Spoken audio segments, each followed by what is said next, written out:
Des amortisseurs usés allongent les distances de freinage. Vrai, réponse A. Faux, réponse B.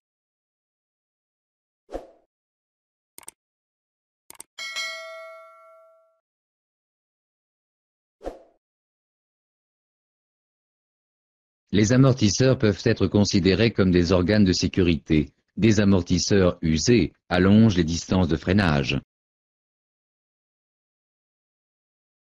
Ma file circule plus vite que les files de gauche.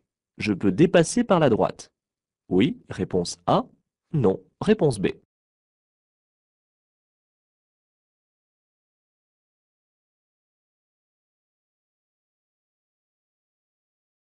Je circule actuellement sur le boulevard périphérique parisien où la circulation est chargée. Elle s'est naturellement établie en file. Lorsqu'une file va plus vite que l'autre, ce n'est pas considéré comme un dépassement car chacun a l'obligation de rester dans la sienne, sauf pour changer de direction. Je reste tout de même prudent au cas où un usager souhaiterait emprunter la sortie à 200 mètres.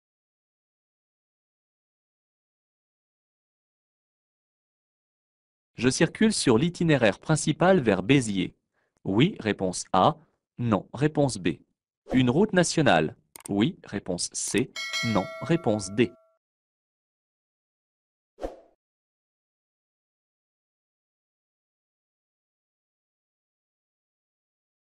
Le sommet de cette borne kilométrique, ainsi que le fond du cartouche placé au-dessus des panneaux de direction, sont de couleur rouge avec la lettre N.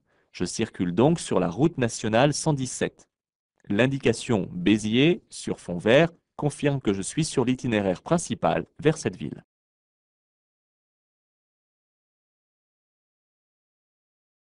Ce message me demande de respecter les ouvriers de maintenance de l'autoroute. Oui, réponse A. Non, réponse B. Les cyclistes qui circulent avec un gilet. Oui, réponse C. Non, réponse D.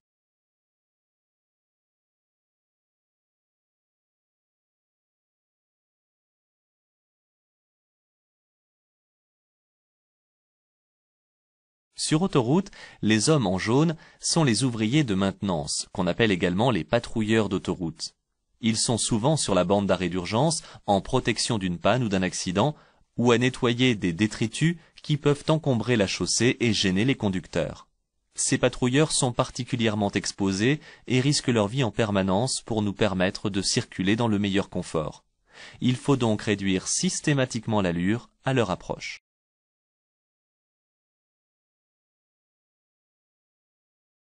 Je peux allumer les feux de croisement. Réponse A. De route. Réponse B. De brouillard avant. Réponse C.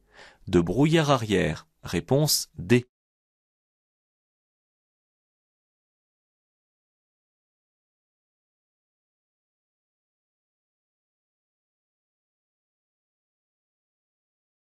Quand la visibilité est réduite par temps de neige, j'utilise les feux de croisement pour être vu. Les feux de route sont interdits. Je peux également allumer les feux de brouillard avant qui peuvent remplacer ou compléter les feux de croisement ainsi que les feux de brouillard arrière.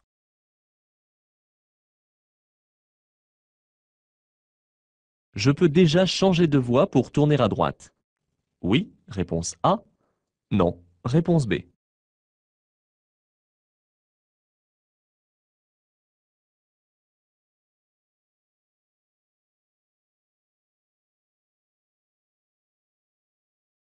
Le panneau bleu indique les affectations de voie avant d'arriver à l'intersection. Pour tourner à droite, je suis obligé de me placer dans la voie de droite. Aucun véhicule ne gênant ma manœuvre, il est temps pour moi de me placer.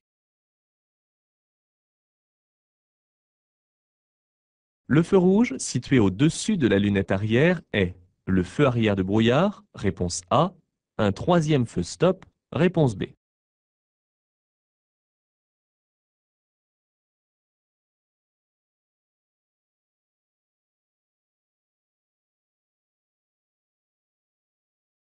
Lorsque le conducteur appuie sur la pédale de frein, il allume les feux de stop de couleur rouge à l'arrière. La présence de ce troisième feu stop a pour avantage de se trouver à hauteur des yeux, donc plus facilement perceptible de loin à travers les pare-brises des autres usagers devant soi. Le feu rouge, de brouillard, se trouve incrusté dans le bloc optique gauche.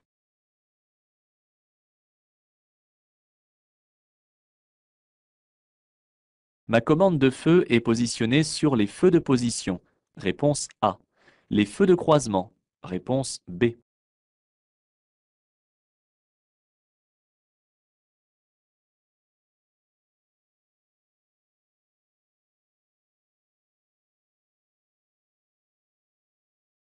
La manette de commande de feu est positionnée sur les feux de position.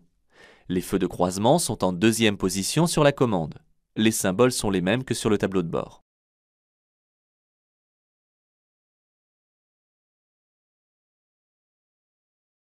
En passant sur ce ralentisseur, je dois éteindre mes feux pour ne pas éblouir le conducteur devant moi.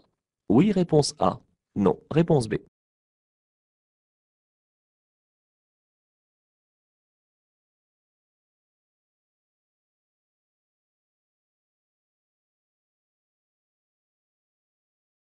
Il est interdit de circuler sans feu la nuit, même si la chaussée est éclairée. En passant sur le ralentisseur, je risque effectivement d'éblouir le conducteur devant moi, l'espace d'une seconde seulement, car les faisceaux vont être relevés par la bosse. Je continue à circuler en feu de croisement, car cet éblouissement est très éphémère.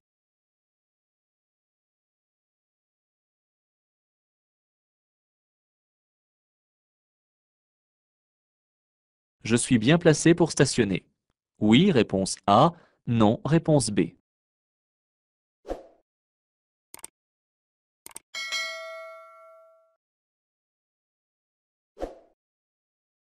La signalisation ne m'interdit pas le stationnement puisque le panneau ne concerne que les poids lourds. Toutefois, la configuration de la route m'empêche de stationner ici. En effet, je suis placé devant l'entrée d'une rue, comme l'indique le panneau de sens interdit.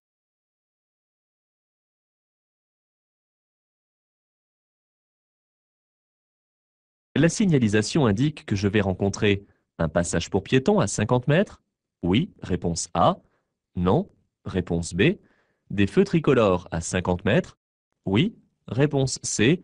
Non, réponse D.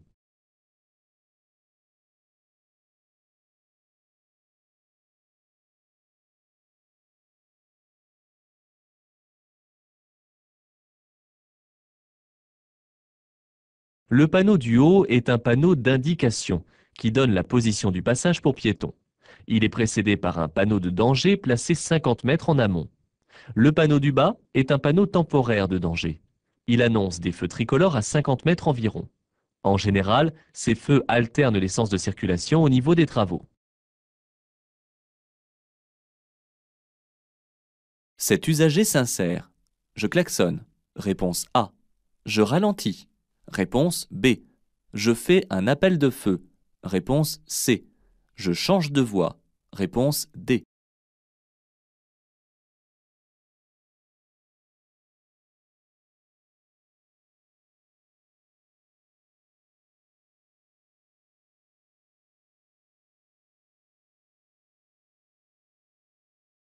Je circule dans un environnement urbain où je dois modérer ma vitesse. Cet usager arrive en bout de voie d'insertion. Il est donc plus sûr pour tous de l'inviter à s'insérer en ralentissant que de l'obliger à s'arrêter. Le klaxon est ici inutile et faire un appel pourrait l'induire en erreur sur mon intention. Je ne peux pas changer de voie car il y a des usagers derrière moi.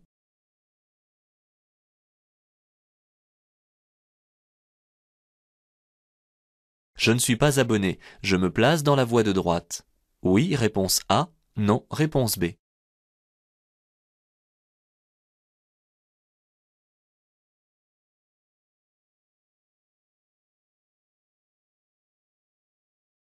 Je circule sur autoroute et j'arrive au péage. La signalisation indique que pour payer auprès d'un péagiste, je dois utiliser la voie de droite. Je vais donc contrôler derrière et à côté de moi, puis indiquer que je me dirige vers la droite.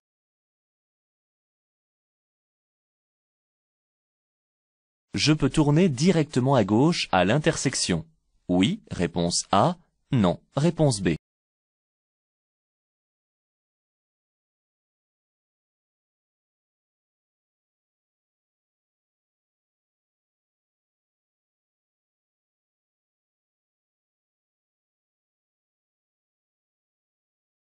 La signalisation est claire et interdit de tourner directement à gauche à la prochaine intersection.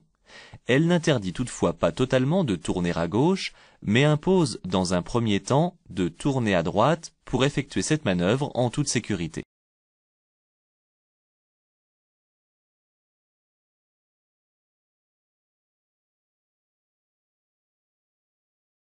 Cette voie à droite est interdite à la circulation, hormis celle des bus et éventuellement des taxis. Oui, réponse A. Non, réponse B. À l'arrêt pour déposer rapidement un passager. Oui, réponse C. Non, réponse D.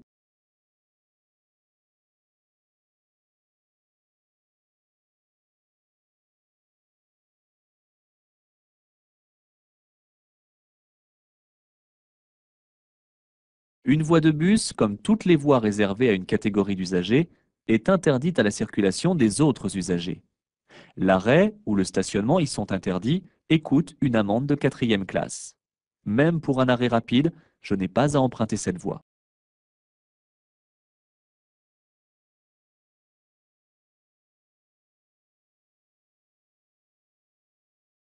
Dans cette situation, je ralentis, réponse A, j'utilise l'avertisseur sonore, réponse B, j'actionne mon clignotant, réponse C, je me déporte à gauche, réponse D.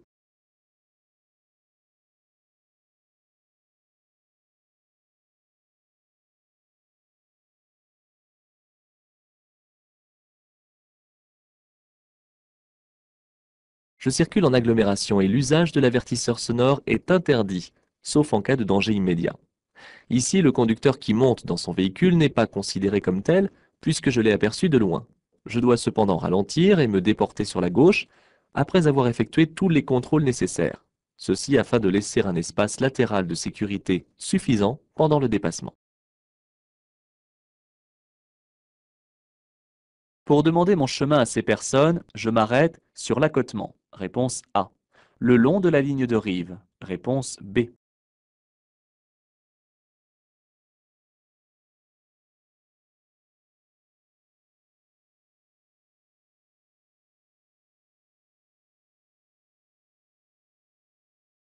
Je ne peux pas m'arrêter le long de la ligne de rive, car j'obligerai les usagers qui me suivent à franchir la ligne axiale continue pour me dépasser.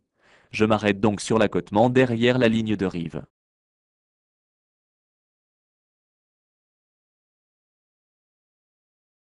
Je circule sur autoroute. Oui, réponse A. Non, réponse B. La présence de ces nuages limite la vitesse à 110 km/h. Oui, réponse C. Non, réponse D.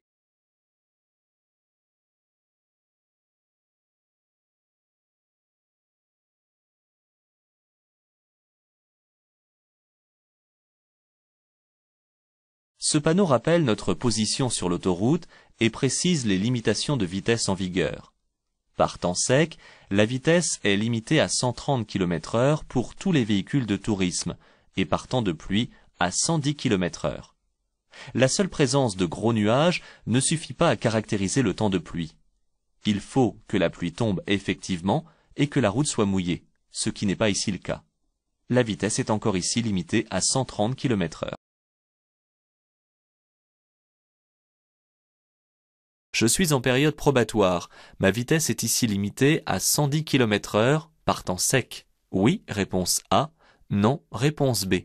Par temps de pluie. Oui, réponse C. Non, réponse D.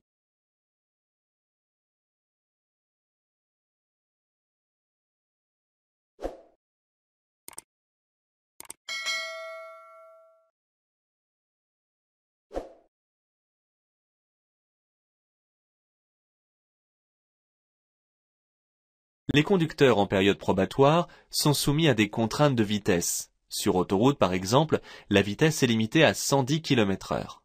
Cette limite reste valable lorsqu'il pleut ou il n'existe pas de contraintes supplémentaires sinon celles qu'on s'impose soi-même lorsque les conditions empirent.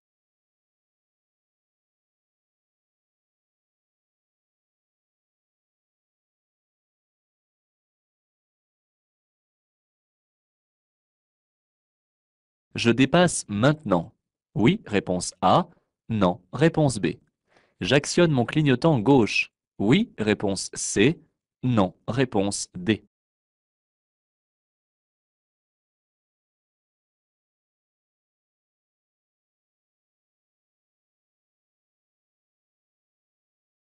Avant d'effectuer un dépassement, je dois m'assurer qu'aucun usager n'est en train de me dépasser. Ici, personne n'a l'intention de le faire, et le marquage jaune réserve la voie à ma gauche pour mon sens de circulation. Je peux donc avertir et me déporter après un ultime coup d'œil à gauche.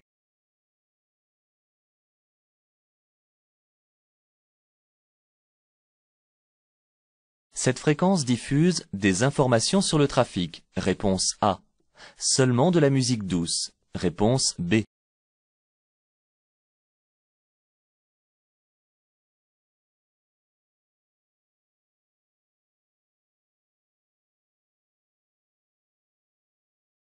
Les fréquences radio exploitées sur les réseaux autoroutiers servent surtout à donner des informations de trafic aux automobilistes. C'est important pour les avertir d'encombrements ou d'accidents, de telle sorte qu'ils puissent anticiper de forts ralentissements. Ces fréquences diffusent aussi de la musique, mais pas seulement.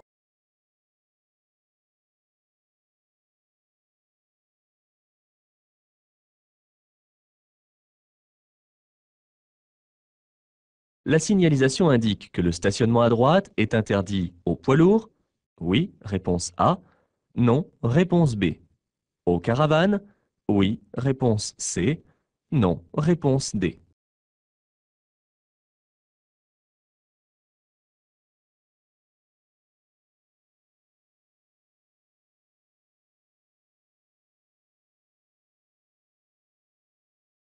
Les panneaux sont des interdictions de passage sur cette route pour les deux catégories de véhicules. Par conséquent, ils ne peuvent pas effectivement se rendre dans l'espace à droite, mais ce n'est pas la signification des panneaux.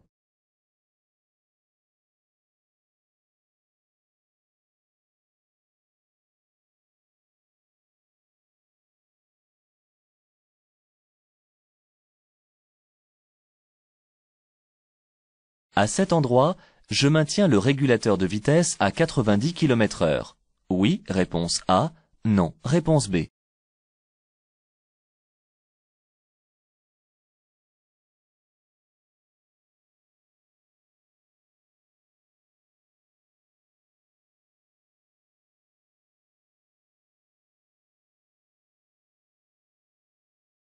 Il y a une annonce de travaux sur la chaussée et j'aperçois plus loin un panneau qui limite ma vitesse. Je dois adapter mon allure pour pouvoir intervenir si un ouvrier devait empiéter sur la chaussée.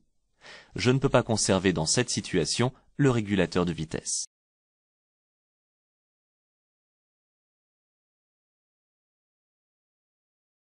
Dans le cas présent, l'état de la chaussée favorise l'adhérence, réponse A, nuit à l'adhérence, réponse B.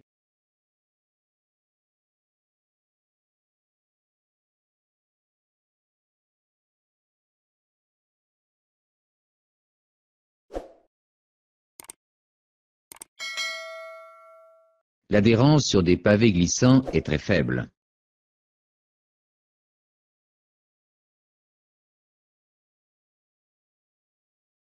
Dans une station-service, l'extincteur n'est utilisable que par le technicien préposé. Oui, réponse A. Non, réponse B.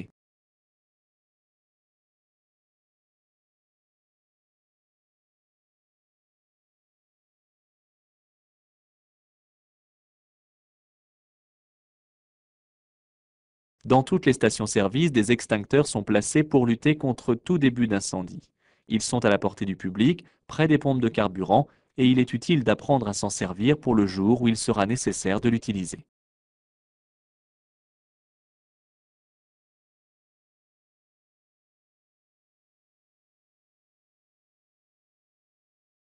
L'obstacle à la circulation n'est pas de mon côté.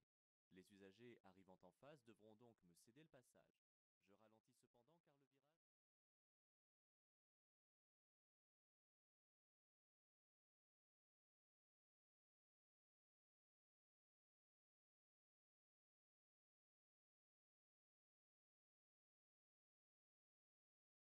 L'obstacle à la circulation n'est pas de mon côté.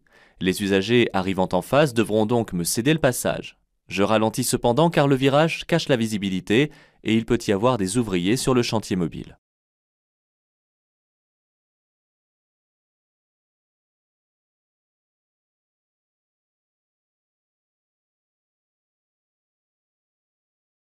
Conduire moins vite permet de préserver l'environnement. Oui, réponse A. Non, réponse B. Limiter les risques d'accident. Oui, réponse C. Non, réponse D.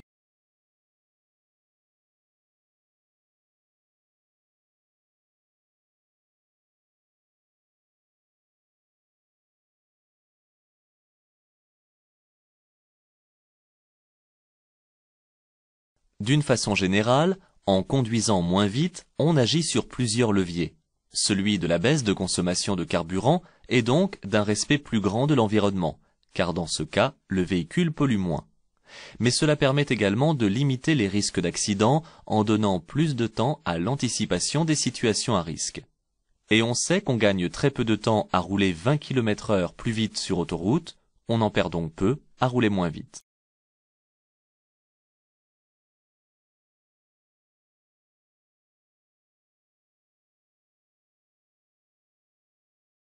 Au volant, je peux téléphoner.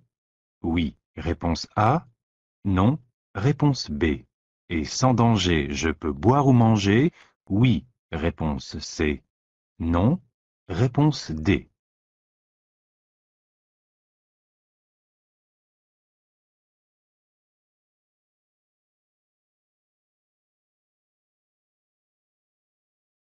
Conduire exige une très grande vigilance.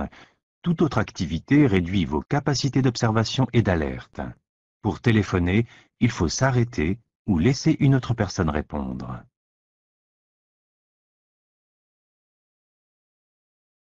Je peux dépasser. Oui, réponse A. Non, réponse B.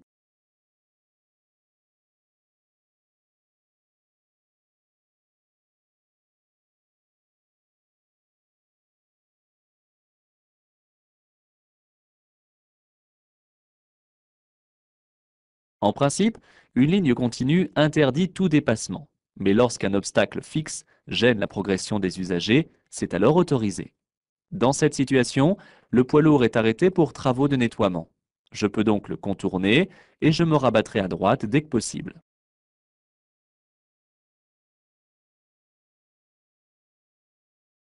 Je dois céder le passage au camion.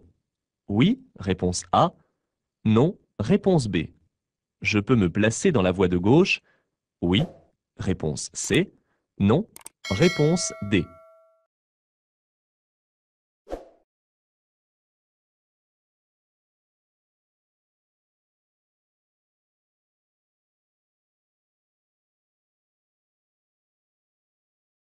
Le panneau de céder le passage ne concerne que le véhicule rouge, puisque je circule sur l'axe principal. Le camion va s'insérer sur ma voie et doit me céder le passage. Cependant, il est de bon usage de se placer à gauche afin d'aider l'insertion des véhicules lourds. La voie étant libre, je peux le faire sans risque.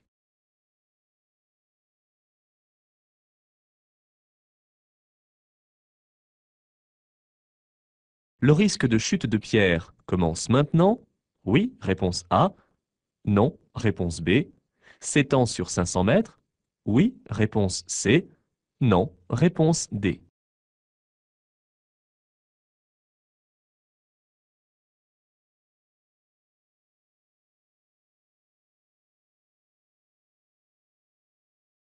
Un panneau de danger est situé à environ 150 mètres du risque qu'il annonce, en dehors des agglomérations. Le panonceau qui le complète indique, avec les deux flèches dirigées vers le haut, que ce risque existe sur une distance de 500 mètres.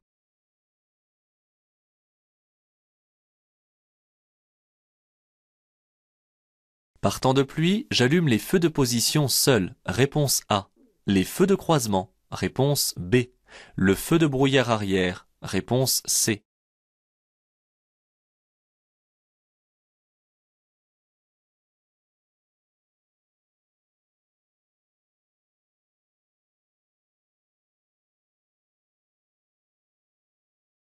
La visibilité est fortement réduite par temps de pluie.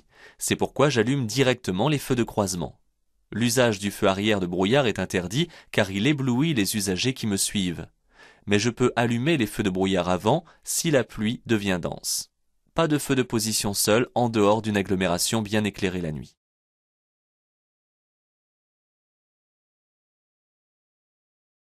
Cette commande sous le rétroviseur permet d'éviter l'éblouissement de nuit. Oui, réponse A. Non, réponse B.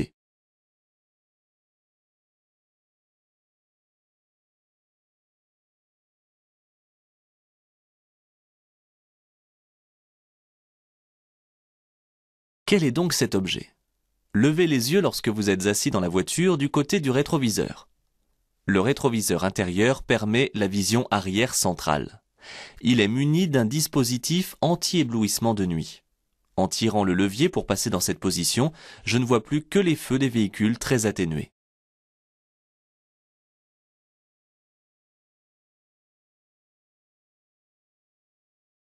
Je ralentis pour laisser démarrer ce bus. Oui, réponse A. Non, réponse B.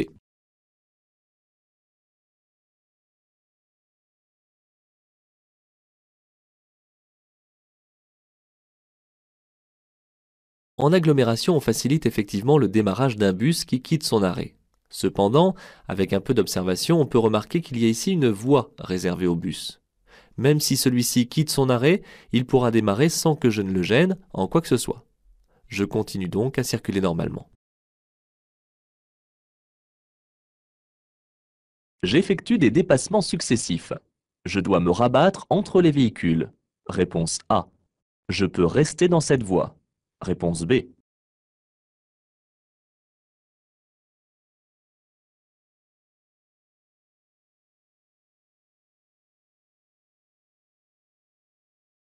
Je circule sur une autoroute. La voie de gauche, sur laquelle je circule, est réservée au dépassement. Lorsqu'un dépassement est terminé, il faut impérativement se rabattre dans la voie de droite. Toutefois, dans cette situation, je ne peux pas le faire à cause des distances de sécurité entre les véhicules. Je suis donc autorisé à rester à gauche pour effectuer le dépassement successif des véhicules.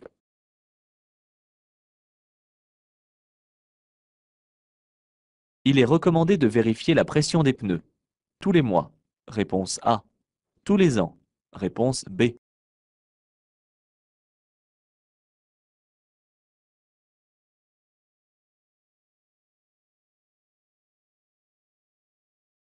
Pour une bonne tenue de route de mon véhicule et pour la longévité de mes pneus, il est recommandé d'en vérifier fréquemment la pression. Je dois le faire quand le pneu a peu roulé, autrement dit quand il est froid. La fréquence recommandée pour les contrôles est d'au moins une fois par mois.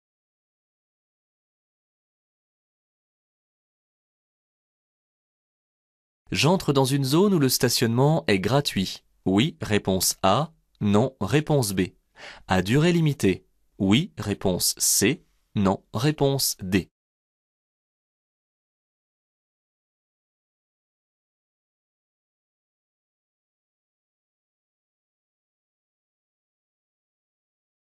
La signalisation annonce que j'entre dans une zone où le stationnement est réglementé.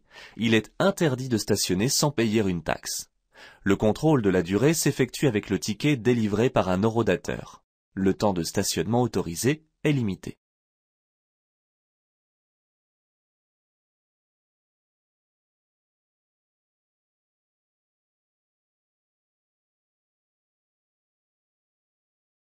Où se situent là où les zones les plus dangereuses?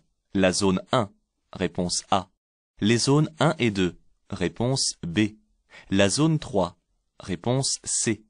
Les zones 1 et 3, réponse D.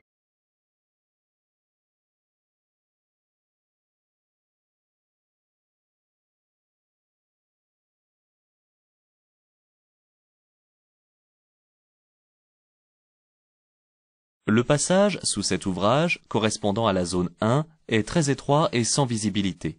Je vais devoir être prudent en le franchissant, prêt à m'arrêter sur place si un véhicule à 2 ou 4 roues survient en face. Je suis peut-être ici en sens unique, mais rien ne me le garantit. La rue qui débouche de droite et qui correspond à la zone 2 est également sans visibilité. Même si je suis prioritaire grâce au céder-le-passage pour les autres usagers, je dois, avant de franchir cette zone, contrôler cette intersection. La zone 3 ne présente pas de danger particulier, le véhicule qui me suit étant assez loin. Pour bien négocier un virage, il faut regarder le bord de la route. Réponse A. Regarder le plus loin possible. Réponse B. Ralentir avant d'aborder le virage. Réponse C. Freiner énergiquement. Réponse D.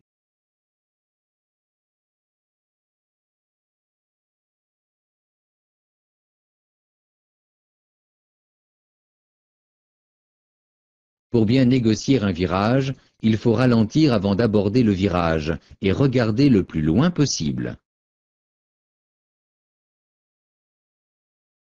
À cette intersection, je peux tourner à gauche. Oui, réponse A. Non, réponse B.